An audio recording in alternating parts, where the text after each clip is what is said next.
There is an old truth that every shipbuilder used to know, long before instruments and steel hulls.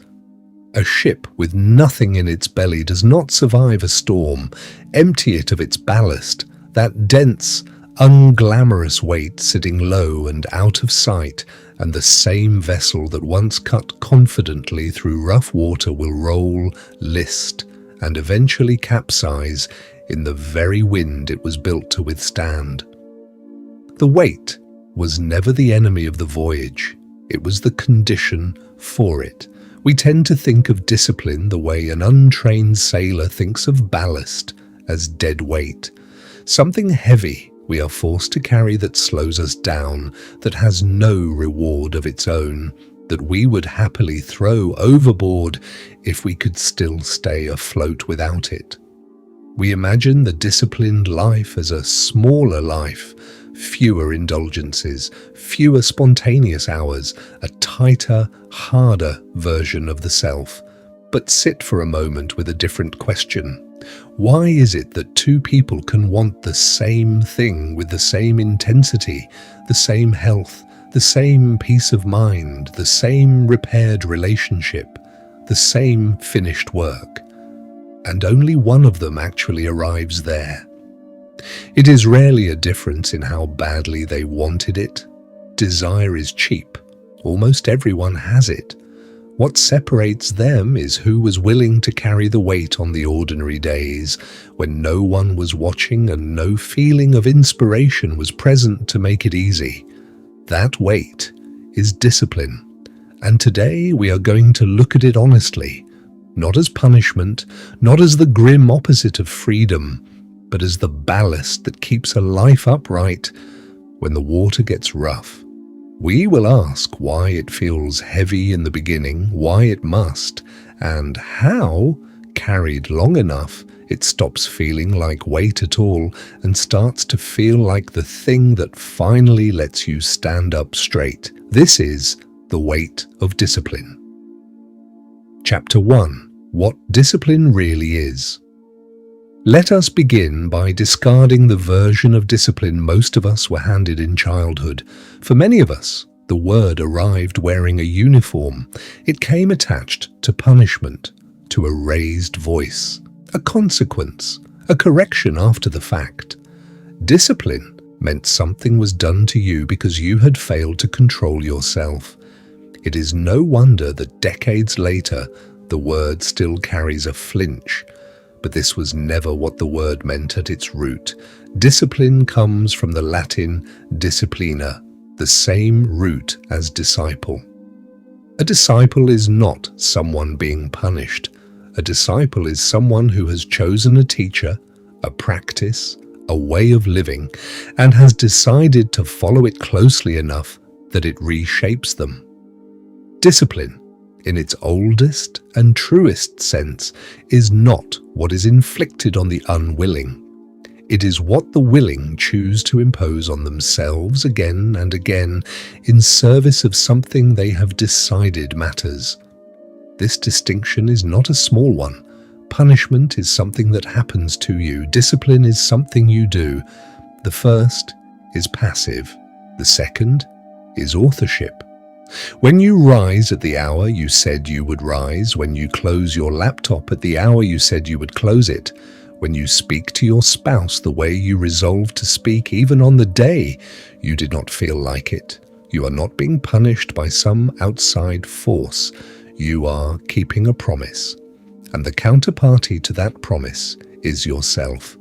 This is why Marcus Aurelius, ruling an empire and burying children, still rose before dawn to write to himself, not for an audience, not for reward, but because he had made an agreement with the man he intended to be. In his private notebook, the one we now call Meditations, he chastises himself not for lacking talent or fortune, but for lacking the follow-through to be who he already knew he ought to be. That is discipline stripped of all performance, a private contract, renewed daily, witnessed by no one but yourself. Consider what this reframing does to your own resistance. If discipline is punishment, then avoiding it is simply avoiding pain, a reasonable, even wise instinct. But if discipline is a promise kept to yourself, then avoiding it is something else entirely. It is a small betrayal, not a dramatic one, not the kind that makes headlines in your own life, but a quiet erosion of the one relationship you cannot walk away from, the relationship with your own word. Here is the test, and it is a humbling one. Would you remain friends with someone who treated you the way you treat yourself? Someone who promised to call and didn't, promised to show up and didn't, promised to try and quietly gave up the moment it became inconvenient? Most of us would not tolerate this from a friend for long, yet we extend ourselves this exact treatment year after year and wonder why our own self-trust feels so thin. Discipline, then, is not the opposite of self-compassion. It is one of its deepest expressions. To keep a promise to yourself is to tell yourself, in the only language that actually convinces the nervous system, that you are someone whose word can be relied upon. Self-esteem, despite what 1,000 posters would have you believe, is not built from affirmations. It is built the way trust is always built between two parties, through a track record of kept promises. You are both parties in this particular transaction. Picture something ordinary, a man who tells his sister after their mother's funeral that he will call her every Sunday evening because grief has reminded him how rarely family actually gathers on its own. For the first few weeks, the calls are easy, grief is fresh, the promise is fresh, motivation and discipline are pointing in the same direction. But by the 4th month, a Sunday arrives when he is tired, when nothing in particular is wrong except that he simply does not feel like it. This is the exact moment the promise either becomes real or reveals itself as a decoration. If he calls anyway, and not because he feels like it, but because he said he would, something has been built that did not exist before. Evidence to himself that his word survives the absence of feeling. If he does not call, no one else may ever know, but he will know. And a small, quiet erosion will have begun, the kind that rarely announces itself, but that accumulates over years into a person who no longer quite trusts his own follow-through, even on the promises that matter most. So, before we go further, let this first idea settle. Discipline is not a cage built by someone else. It is a structure you build for yourself, plank by plank, promise by promise, not to trap the self you are, but to make room for the self you are becoming. Chapter 2. The Myth of Motivation.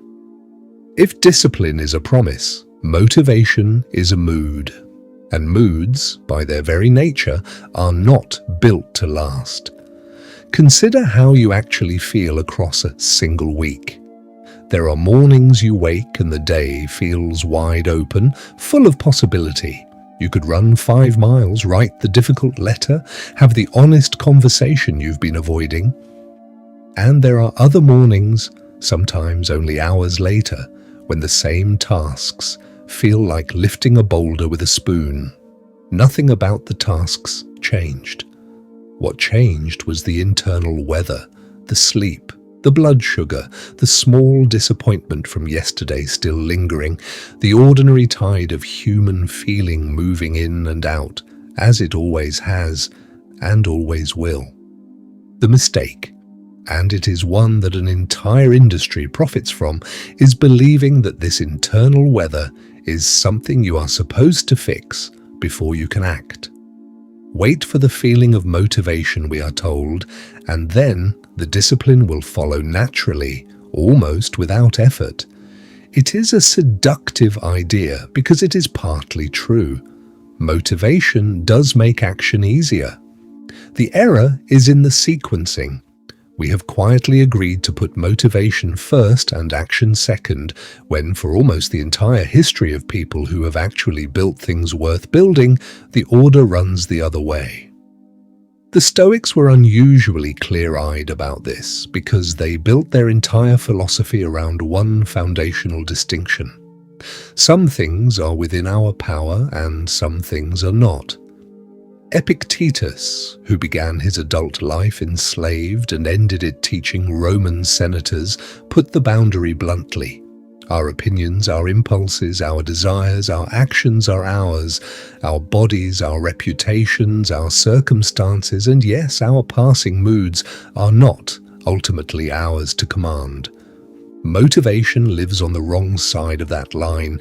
It rises and falls with sleep, weather, blood sugar, old griefs, and the general unpredictability of being a person with a nervous system. To make our actions depend on it is to hand the steering wheel to a passenger who changes their mind by the hour. Discipline is what you build on the correct side of that line. It does not ask, "Do I feel like it today?" It asks a much smaller, much more answerable question. What did I already decide on a clearer day that this moment required? The runner laces up not because inspiration struck at 6 a.m., but because the version of themselves who set the alarm the night before already made the decision, and the 6 a.m. self's only job is to honor it.